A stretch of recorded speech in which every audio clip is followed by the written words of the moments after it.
Hi guys, Luton here. So today I'm going to give you my review and thoughts on Star Wars Battlefront 2.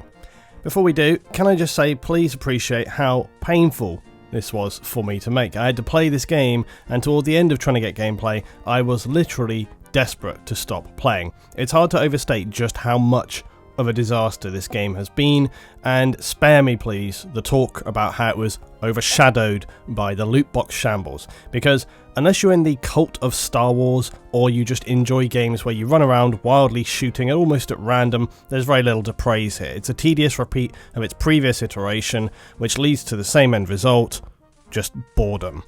Now let's get the obvious things out of the way. It's pretty. Yes, it looks nice, its graphics are beautiful, the lighting is amazing, the sounds and effects throughout, they do the Star Wars universe justice. But as I've said repeatedly before, graphics should never be a core selling point of a game, unless that game is designed as an exploratory experience where your immersion is a core principle. Now when I say, it shouldn't be a core feature for your purchase, I don't mean that it shouldn't be something that you value when you look for a game. Of course you want your game to look good. There's no point playing something which just looks like a blurry, muddy mess on your screen that's just a nightmare. But at the same time, if it then doesn't play well, it's irrelevant. This game is an arcade run-and-gun blaster fest where your enjoyment comes from the mechanics, the flow, the gameplay, the balance. The graphics are nice, but when you realise the sheer tediousness of the gameplay, it becomes irrelevant how pretty light beams are coming through a treetop canopy or how detailed the textures of a rock are. If this game had surpassed itself in playability, then I would be able to go on and on about how the effort and all that work that's gone into the environment to bring the Star Wars world to life would be valued and important. But sadly, that isn't the case, and therefore how true to the franchise the environments and details are ranks really low down my list of importance. Now, I wasn't a fan of the Star Wars Battlefront game we had previously, with its tedious and generic gameplay, bereft of all teamwork, a bizarre focus on kills at the end of each round in objective modes. I was bored with it within 10 hours. This next installment is sadly no different. It just doubled down on how pissed off it wanted to make the player base by DICE making everything a frustrating grind and EA pouring salt into that wound in the form of crates. Now before we even get to that nonsense, let's actually look at the game itself. The gameplay consists of really generic third or first person encounters, some at range, some CQC, some choke points, control, things like this, just really normal fare. All the weapons are blasters of a sort pretty much, and it feels very generic, feels instantly forgettable. Out of every round I played so far, I really would struggle to highlight anything of note, any moment that I had in all that time that was anecdotal. Just rinse, repeat over and over and over and over. Sometimes you do better, sometimes you don't, it's just whatever. When it comes to features, there are some that are laudable. The game has no squad spawn system to its detriment very much. It just put the kind of final nail in the coffin of any teamwork. You're forced to play basically as just a completely random peon. While this is a horrifically stupid decision, their solution to improve people working together is a wave respawn. And to be fair, it's a great feature to choose if you're going to go this way. I think it's actually a shining light amid the darkness of this game. At the least, it's an effort to get people to work together, but I'd argue allowing people a squad spawn system would do this far better. Still, staying near your spawn players gives you a boost for points, but comically I rarely even ever saw people staying together. When it does that, the death of public team play just continues unabated, and even though they're actually trying to say like, hey, stay together, you get more points, people just run off in any direction. It just never works. Also, I'm very happy at the end of game rounds that we no longer have to see people's abusive, racist, pornographic avatars. Glad they finally figured out that one from the first game, and the charade of having to implement a mechanic to turn them off in Battlefield 1. Seriously, the online world these days is just cancer everywhere that you look. So please, going forward with these games, just stop allowing people personal avatars. Just give us some pre-made ones in-game to choose from, like with Overwatch. It's not rocket science. This could be a great reward to give people in-game, extra stuff. You could give people elite avatars, so on, stuff like this, really cool things that you only see from time to time. They're really nice. Just a thought if you're looking for some nice rewards there. The game does have its emotes and so on as stances for characters at the end of a round, but again, feels really, really thin in terms of how many to choose from. So, progression and unlocks. Look, balancing, patching, however you want to approach this, they fucked it up royally, okay? You can patch and balance down the line, but it still needs to work out the gate. And I'm not buying into that this was just some poor miscalculation. This ties right into the loot box fiasco. So let me just spell it out for you. You can tell all the apologist fanboys where to stick this, and there we need to give feedback so the game can be patched. Look, you can patch stuff, you can fix stuff, but when you deliver the game to release, it's got to work to a point, alright? They made the game a grind fest so that people would want to buy the loot boxes. It's literally a straightforward scenario. It's not even attempting to be subtle. They're just rubbing how blatant it is in your face. Some producers have experimented around with loot boxes, and let's just get into that here and now. I saw several channels talking about having unlocked about $100 worth of boxes to sort of see what would, they get out of this. Playing for around 20 hours to be able to use those then top cards, giving them access to the abilities, like being able to take an extra 30-40% damage, as well as turning faster in their ships in the Starfighter stuff, as well as stacked infantry cards. It's just obviously such a huge pay-to-win upgrade. It's bonkers. Here's the thing though, whilst I fundamentally hate the principles behind the obviously exploitative and deliberately pushy nature of the crates in the game, if you look at it from a pure gameplay point of view, I actually don't really care. And you think, well, why is that? I mean, it's, you just said it's bad, why do you not care? Well, because the game itself is so bloody random and spammy and just run, shoot, die, repeat, that it feels like it actually doesn't matter. And even the times when you think, well, did that guy just like card own me?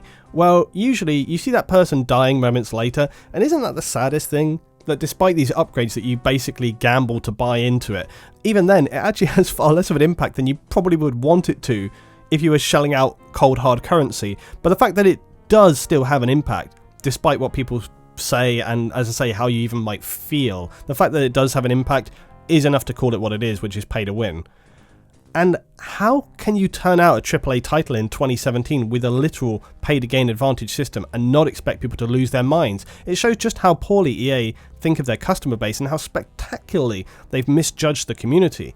I honestly don't know when I look around why you see people even attempting to save the already rotting carcass that this game has become. I'm going to be watching how fast the community player drops off on this one once we're past that standard Christmas bump.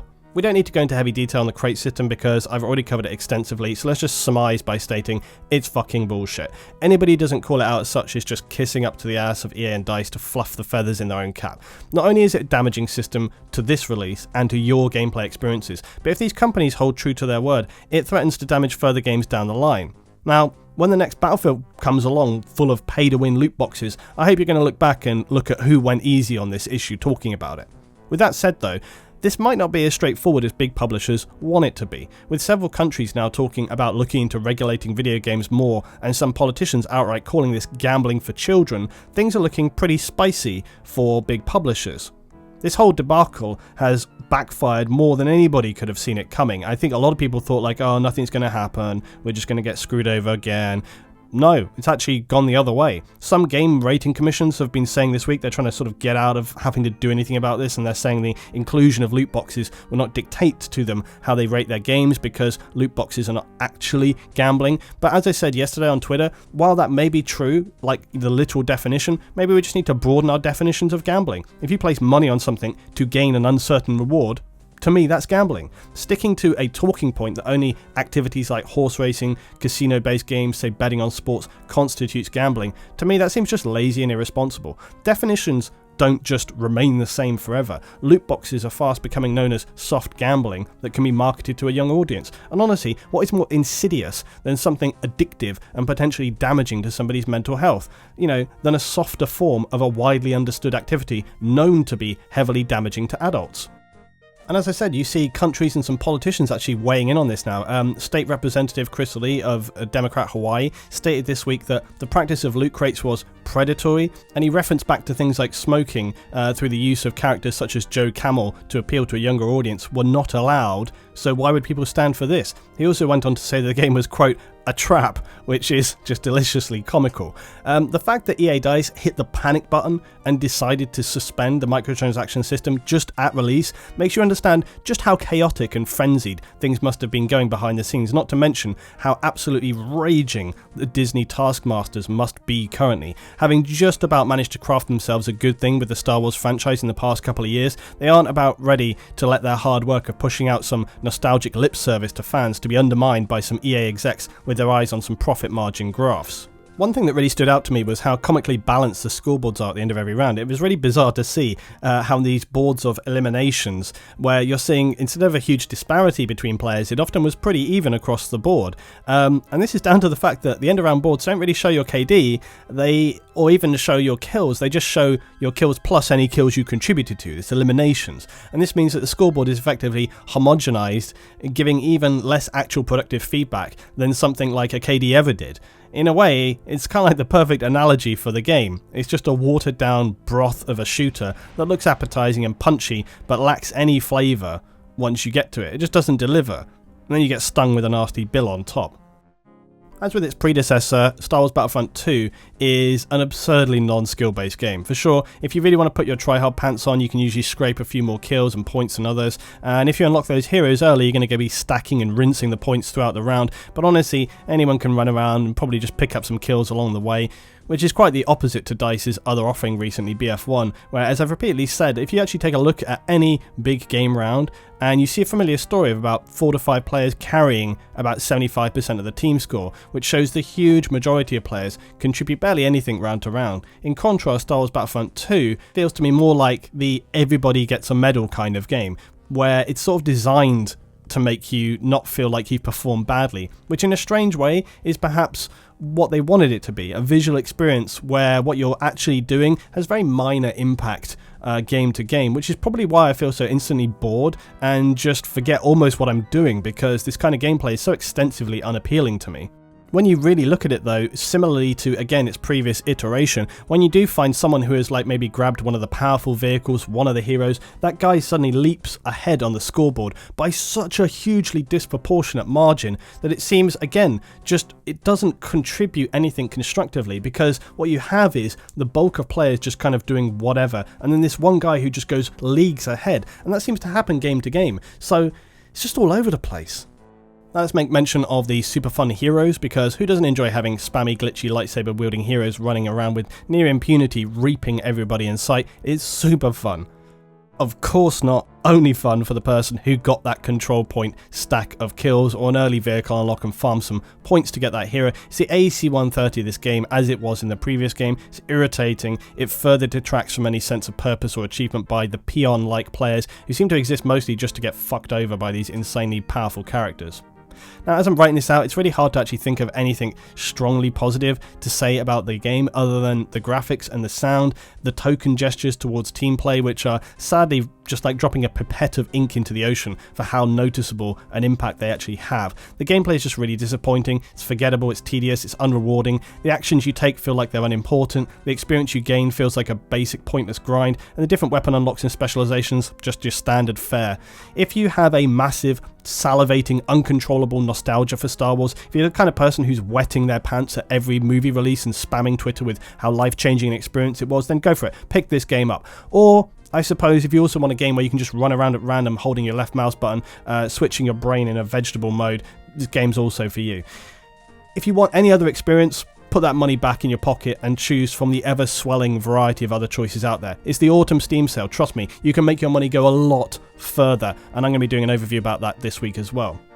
Honestly though, at the end of this review, I barely think it was worth making. You guys who watch the channel are not stupid. I'm certain that most of you will be saving your money on this one. It's what I'm going to be doing.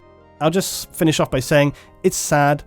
It's a sad day that we find ourselves here, where games with so much work, so much hard work and potential in them seem to just get driven off of a cliff and crashed into a fireball as they hit the ground of release day. Honestly, if DICE can't redeem something with the Battlefield in 2018, I think it's time to lower everyone's expectations by far of what they're able to bring to the table, because it really makes me sad to say that as well. You know, I know some of the devs at DICE, I know they have a passion for what they do, but let's just cast our minds back barely a few years ago to around the release of Battlefield 3. Even through to Battlefield 4, DICE games were seen as a sure thing. They were a must-buy, a must-have. You wouldn't even consider if you wanted to pick them up. It was just a given you were going to own it.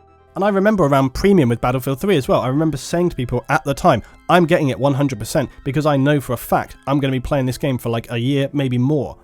This is just not the case anymore, by a wide margin. I barely know any gamers that I play with who, if they did own Battlefield 1 or Star Wars Battlefront, still have those games installed.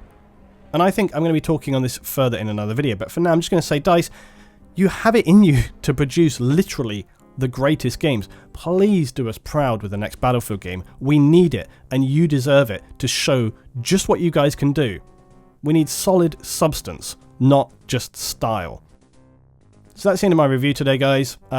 Sorry if it was kind of a misery, but that's all I took away from this game. I hope you guys don't think as well that I'm needlessly biased because of the way the loot crate thing has gone down. Literally, I was bored of this game as I was bored with the previous game. These games aren't Battlefield. They're probably not designed for the kind of players or designed for the kind of gameplay I like, but nonetheless, it's my impression of the game. It's how I feel about the game. As always, guys, tell me your thoughts down below. If you did enjoy the video, drop a like, and I'll be back this week with some more below the line as well. Thanks for watching, guys. I'll see you next time.